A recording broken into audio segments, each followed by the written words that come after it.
नमस्कार। गुरुर् ब्रह्मा गुरुर्विष्णु गुरुर्देवो महेश्वरा गुरु साक्षात परम ब्रह्मा तस्मै श्री गुरुवे नमः। आज मैं ज्योतिष के साथ एक विषय पर बात करना चाहती हूँ। सारा देश, इनफैक्ट सारा वर्ल्ड जो है, सारा संसार जो है, वो कोविड-19 जैसी महामारी से जूझ रहा है। पिछले साल ये बीमारी आई और अभी तक इसका इम्पैक्ट चल रहा है, जिसका अभी तक कोई भी वैक्सीन नहीं मिला है, कोई उपचार नहीं मिला, ट्रीटमेंट नहीं मिला है। ये बीमारी कैसे आई और अभी तक इस बीमारी ने क्या रूप लिया है, क्या इसके नतीजे निकले, क्या हमें इसका समाधान मिलेगा, ये सब हम जानने की कोशिश करेंगे। एक विषय है हमारे ज्योतिष का, मंडेन एस्ट्रोलॉजी। इसके थ्रू मंडेन एस्ट्रोलॉजी ज्योतिष का ही एक अंग है। जैसे हम ज्योतिष में एक नेटिव की कुंडली देखते हैं, वैसे ही ज्योतिष में हम नेशन की भी कुंडली बनाकर देख सकते हैं। तो आइए मंडेन एस्ट्रोलॉजी के जरिए कोविड-19 पेंडेमिक के बारे में जानने की कोशिश करें। ये है हमारी कालपुरुष कुंडली। कालपुरुष कुंडली में जो पहला घर है, ये एरीज है, ये टॉरस, ये जेमिनाई है, Cancer, Leo, Virgo, Libra, Scorpio, सेजी, कैप्रिकॉन, एक्वेरियस एंड पाइसिस। ये 1 से लेकर 12 तक राशियां लिखी गई हैं कालपुरुष कुंडली में और ये फिक्स्ड रहती हैं।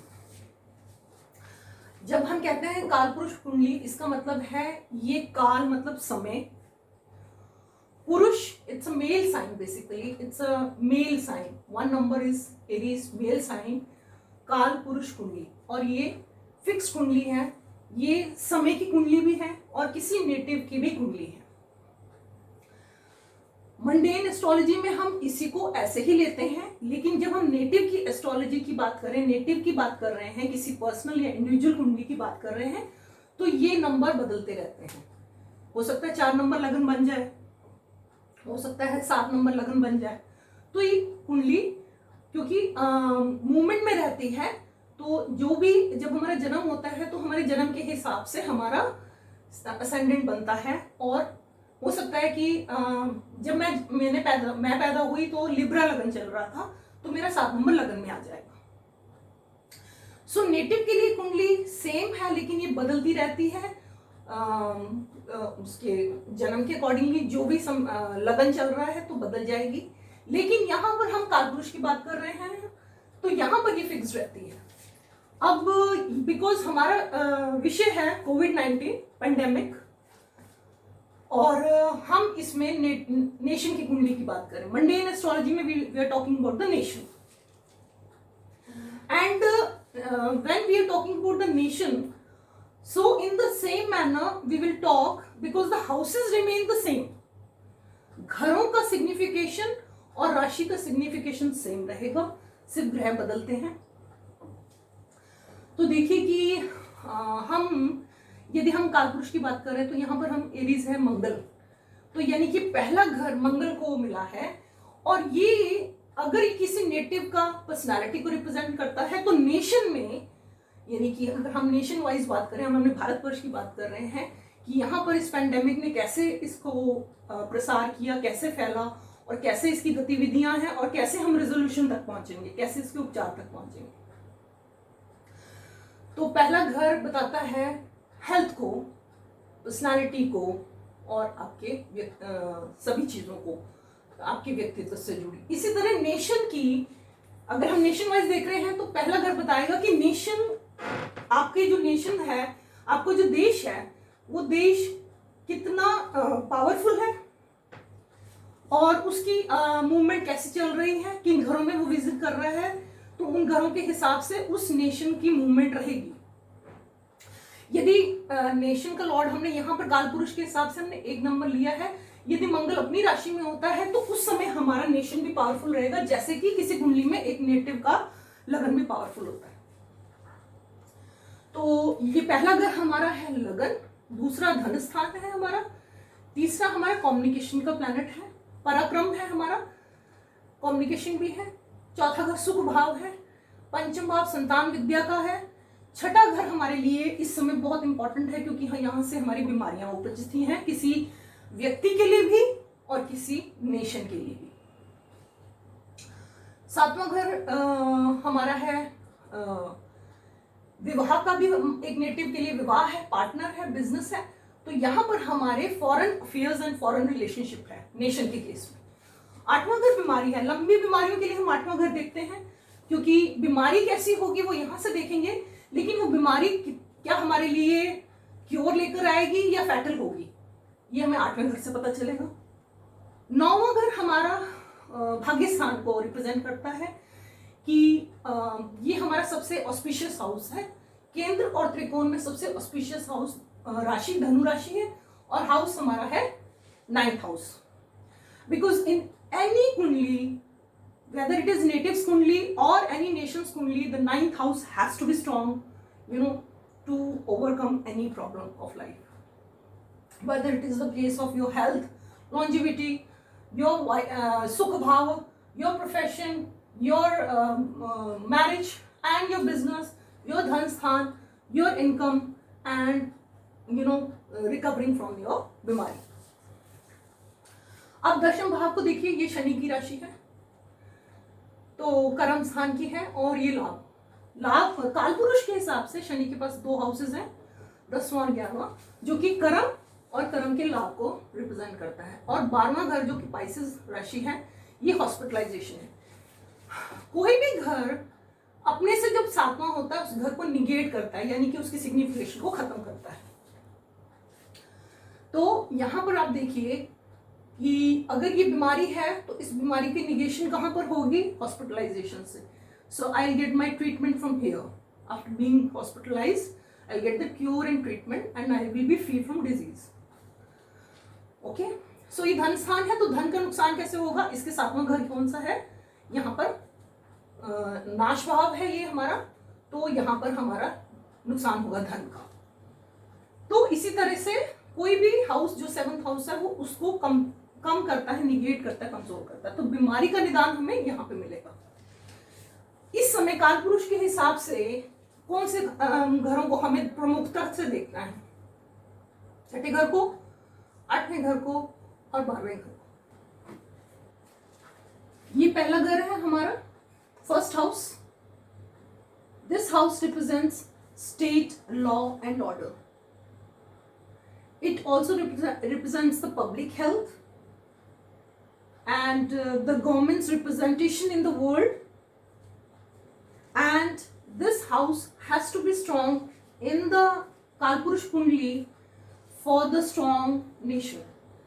So the Lagan Lord in the Lagan, that shows that the nation is very strong. Like any in natives Kundli also, the first house in the first Lord in the first house represent the native strength.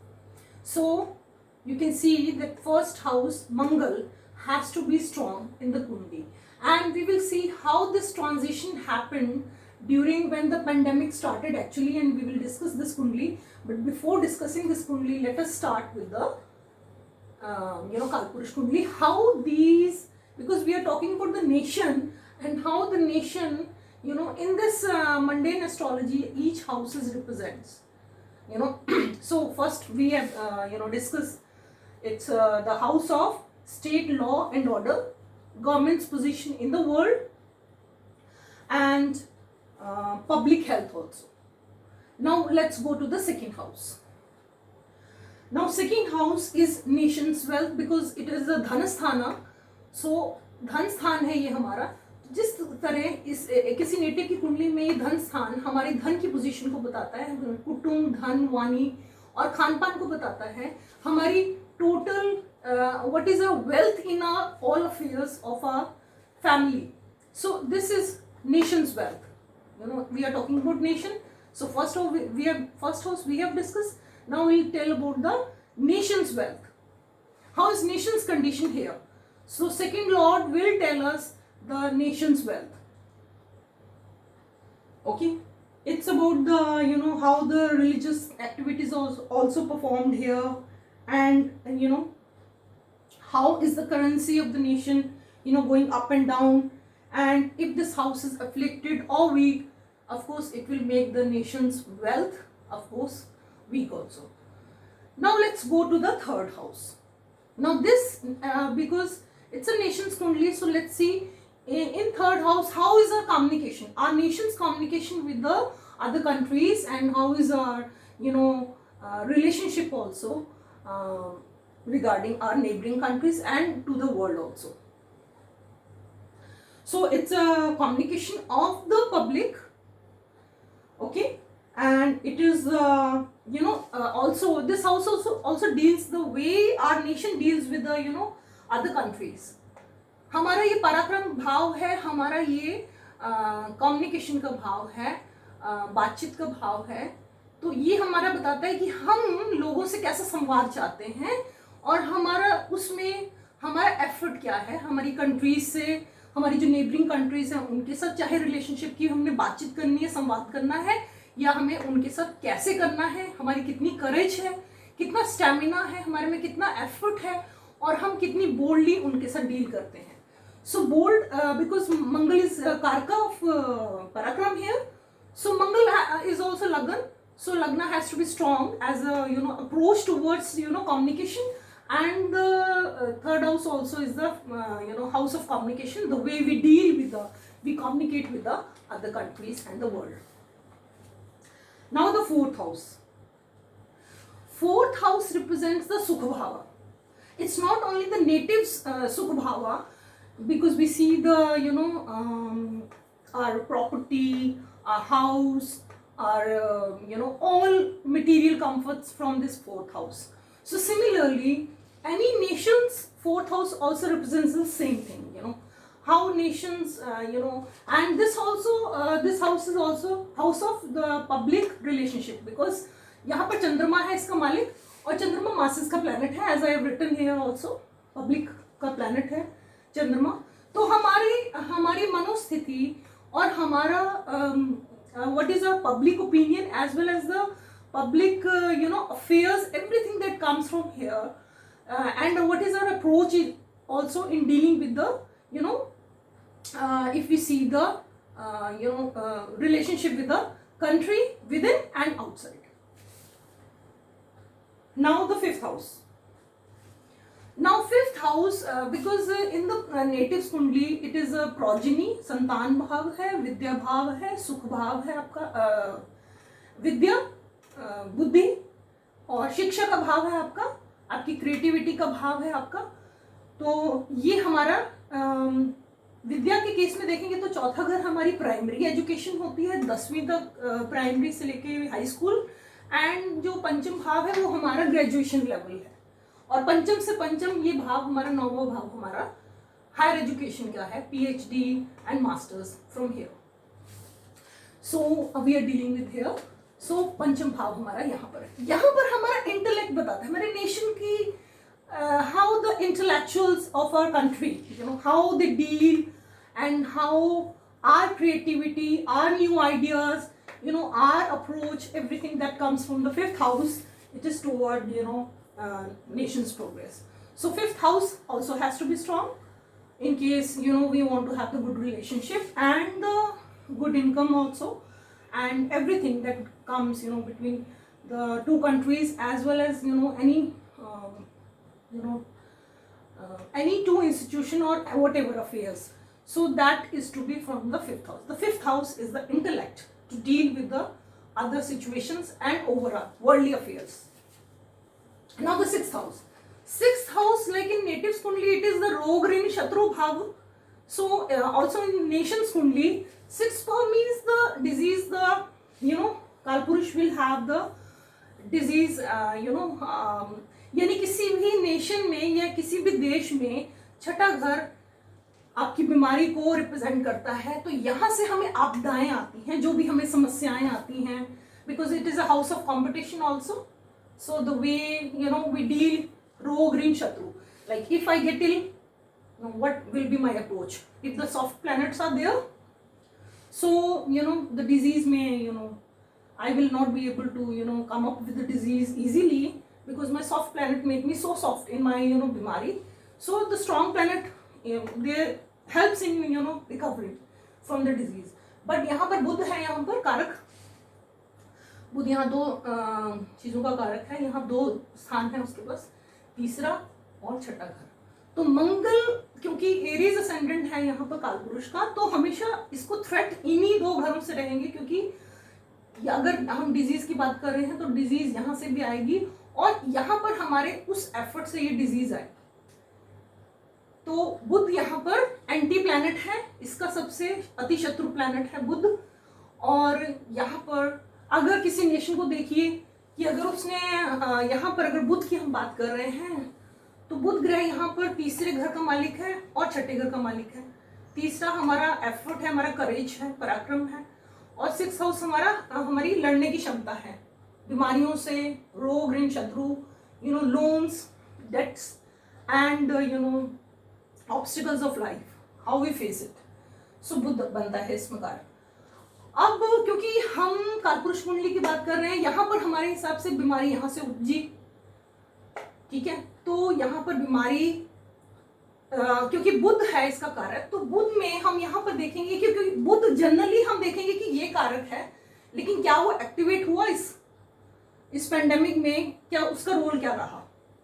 क्योंकि जरूरी नहीं कि ये सारे signification वो दिखाएगा, किसी एक सिग्निफिकेशन को भी रिप्रेजेंट कर सकता है, ठीक है. तो यहाँ पर बिकॉज यहाँ पर हम देखेंगे कि राहु की वजह से, राहु उस समय पेंडेमिक के समय 3 नंबर की राशि में था जो कि 3rd हाउस है, और इसने यहाँ पर 6th हाउस को भी एक्टिवेट किया, क्योंकि अगर राहु इस घर में होगा तो ये घर भी अपने आप एक्टिवेट होगा. दोनों घरों का मालिक बुध है, तो यानी मेरे किसी एक घर में समस्या आएगी तो मेरा दूसरा घर भी प्रभावित होगा.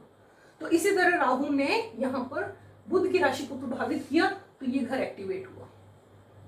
ये हम ये बाद में देखेंगे. यहाँ पर बीमारी कैसे आई, यहाँ पर देखिए there was a possibility, but how that possibility lead to the precisely to the one cause, we will go to that cause. अब बुध यहाँ पर आपकी 3 नंबर की राशि है. अगर हम देखें ये हमारा पहला भाव अगर हमारे हेड को रिप्रेजेंट करता है, दूसरा भाव हमारे चेहरे को रिप्रेजेंट करता है, तो तीसरा भाव हमारी इस चेहरे से नीचे throat, neck and above shoulders, ये हाउस है, क्योंकि यहीं से हमारी कम्युनिकेशन होती है. और यही भाव यहाँ पर 3 नंबर बुध की राशि है. तो बुध के रिलेटेड जो भी हमें बीमारियां होंगी वो यही होंगी: breathing, nose, throat, mouth, thyroid and nervous system and skin also. So there are various disease, numerable disease of Buddh, but mainly I have written over there, and this will lead to the specific disease that cause the pandemic. 7वां घर आपका कहा जाता है कि ये आपका anti planet है, मतलब आप जो हो, आपसे आपके सामने जो खड़ा होगा वो व्यक्ति बात करेगा. यानी कि अगर ये मैं हूं तो आप मेरे लिए 7वां घर है, और यदि ये मेरी कंट्री है, मैं अपने इंडिया की बात कर रही हूँ, तो मेरे यहाँ पर जो भी मैं जिस भी किसी कंट्री से बात कर रही हूँ, that's my 7th house is that representation. So it is a foreign affairs, foreign country and the opposition. So 7th house को यूजुअली ऑपोजिशन कहा जाता है, जो आपके सामने खड़े होकर आपसे बात करेगा. So this is my opposition, 7th house. Then come 8th house. अब हम बात कर रहे हैं कालपुरुष कुंडली के हिसाब से 8वां घर क्या बता रहा है, बीमारी कैसी होगी, ये संभावनाएं हैं बीमारी की. अब इस संभावनाओं में से हमने देखना है कि क्या ये बीमारी, अगर 8वां घर बहुत ज्यादा एफ्लिक्शन में है, वीक है, एफ्लिक्टेड है, बहुत ज्यादा पापकर्तृ योग में है, यानी कि हर तरह से इसमें एफ्लिक्शंस आ रही हैं, तो ये बीमारी मेरे को बुरे ग्रह बैठने की वजह से और खराब ग्रह बैठने की वजह से या 8वें घर के कमजोर होने की वजह से मुझे बीमारियां क्या मृत्यु देंगी या जीवन देंगी, मुझे 8वां घर बताएगा. सो ये घर दोनों तरफ से रिप्रेजेंट करता है, death as well as longevity. And then comes the 9th house. So 9th house also represents, this is the house of short journeys, this is the house of foreign travels, foreign affairs, and then it is a total foreign settlement here.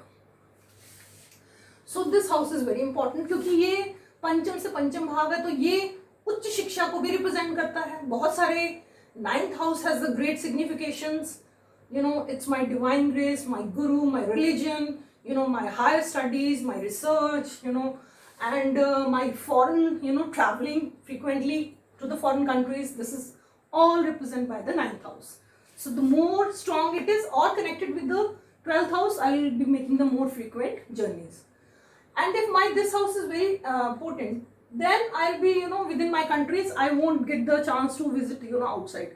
To get the chance to visit outside, यानी कि जितने bureaucrats हैं, aristocrats हैं, prime minister हैं, president जो भी हैं, जो भी बाहर के विदेश यात्राएं करते हैं, तो उसके लिए उनका 9वां और 12वां घर अच्छा होना बहुत जरूरी है।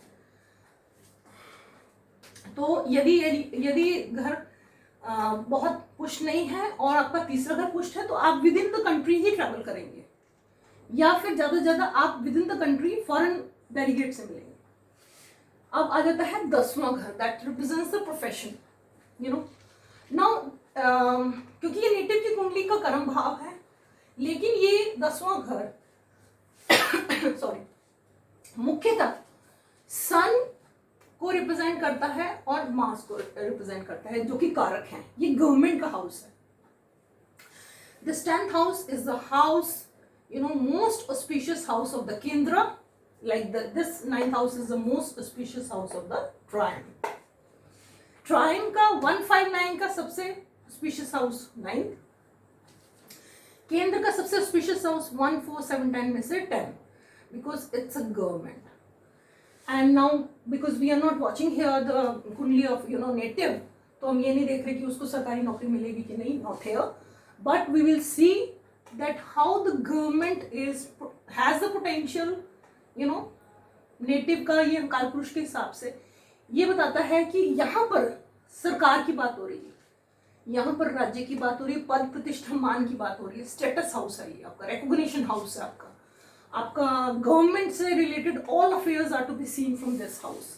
सो government's position, prime minister, president, all foreign you know, aristocrat, bureaucrats, all they are to be seen from this house, because this is the name fame, you know, that gives you status, name fame, you know, every kind of facilities it provides you, you know, what you want basically from government. So this is 10th house. अब इसका ये दूसरा भाव है, जैसे इस कुंडली का दूसरा भाव धन स्थान है, इसी तरह इस कर्म का दूसरा जो घर है वो इसका, यानी कि जो भी कार्य मैं करूंगी, तो एक नेटिव की कुंडली में प्रोफेशन को रिप्रेजेंट, अगर मेरा सूर्य है तो मुझे हो सकता है सरकारी नौकरी हो, मेरे पास सूर्य प्रबल होने से डायरेक्शनल स्ट्रेंथ है यहाँ पर, तो मेरे को इनकम मुझे यहाँ से मिलेगी। सो गवर्नमेंट की इनकम यहाँ पर है। सो लाभ स्थान है ये मेरी कुंडली में, ये मेरा लाभ स्थान है। मुझे जितने भी बाहर से गेन्स मिलते हैं, not accumulated gains are seen from here and the gains that are coming from outside, you know, whatever I'm doing the job or earning or whatever benefits I'm getting, the gifts and whatever, the fulfillment of desire also, it is to be seen with the 11th house. So government, आपका सरकारी धन देखना है तो आपको 11वें घर को देखना पड़ेगा। यानी सरकार भी अगर देखेगी कि हमें कितने बेनिफिट्स हैं बाहर की कंट्री से, फॉरेन अफेयर से कितने बेनिफिट हैं, तो हम इसी से देखेंगे। और 12वां घर जो है वो है हॉस्पिटलाइजेशन का, यानी कि ये 12वां घर रिप्रेजेंट्स इस बीमारी का निदान यहाँ होगा अगर मैं हॉस्पिटलाइज्ड होंगी। गुरु की राशि है यहाँ पर, तो गुरु निदान है हर बीमारी का, इसलिए गुरु को दिया गया है ये घर। मुख्यतः ये घर लॉसेस को माना जाता है, एक्सपेंडिचर हाउस है हमारा, यानी कि मेरी इस नेशन की कुंडली में मेरा अगर ये 12वां घर सारे घरों में से स्ट्रांग हो गया, तो ये नेशन तो कर्जे में डूब जाएगा, या ये नेशन बहुत सारे लोन्स उठाएगा, कर्जे में डूबेगा, या ये नेशन इतने खर्चे करता है कि इसका सारा व्यय उसमें चले जाएगा। तो 12वां घर जो है वो भी हमें कंट्रोल करता है हमारी हर चीज को, कि ये जो कि गुरु के पास है, गुरु के पास इस समय काल पुरुष के हिसाब से 2 राशियां हैं, तो गुरु यहाँ पर अगर भाग्य का उदय करेगा तो मेरे खर्चे भी बढ़ाएगा। यानी अगर मैं फॉरेन ट्रैवल करना चाहती हूँ तो I need expenditure here, okay. तो फॉरेन अफेयर्स यानी कि बहुत कंट्री से अगर विजिट कर रहा है मेरा प्राइम मिनिस्टर, बहुत कंट्री के सब विजिट्स कर रहे हो, आप डेलीगेट से मिल रहे हो, बहुत फ्रीक्वेंट विजिट्स कर रहे हो to every nation country for any reason, for commerce, trade and anything, तो आपका खर्च भी बढ़ेगा। सो ये व्यय स्थान है, खर्च स्थान है, और क्या बोलते हैं यहाँ पे खर्च, बीमारी का भी निदान है यहाँ पर। तो आप यहाँ पर बीमार होंगे तो यहीं पर ठीक होंगे, तो ये घर भी पुष्ट होना चाहिए। So this is all about the Kalpurush Kundi, and we will deal how this pandemic arise and the movement started, okay, in the next